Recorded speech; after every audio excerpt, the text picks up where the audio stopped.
বাবার বাড়ি থেকে আসলাম আজকে। বাড়িঘর একটু অপরিষ্কার অপরিচ্ছন্ন রয়েছে, একটু সবাই দেখো কালকে সারবো, একটু সারতে সময় লাগবে। আজকে এসেছি অনেক দিন পর, একটু মনটা খারাপ রয়েছে। একটু বাড়িঘরগুলো দেখো একটু নোংরাই রয়েছে, দেখো একটু। আমার মেয়ে মোবাইল দেখছে, বাচ্চা, ওর ভালো লাগছে না, বলছে মা একটু মোবাইল দেখি। আমি বললাম হ্যাঁ দেখো, মোবাইলটা দেখলে একটু ভালো লাগবে, এখনকার বাচ্চারা একটু মোবাইল বেশি টিপে। এই যে সব নোংরা হয়ে রয়েছে, কিচ্ছু সারা হয়নি। এই দেখো,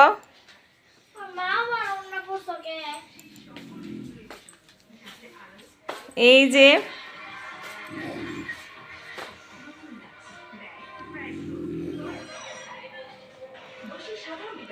এরকমভাবে থাকে না বাড়িঘর, একটু পরিষ্কার পরিচ্ছন্ন রাখার চেষ্টা করি। বাচ্চা থাকে অনেক সময় অপরিষ্কার হয়ে যায় বাড়িঘর। এই যে আসার পর কিচ্ছু সারতে পারি নাই, কালকে সারবো সব কিছু।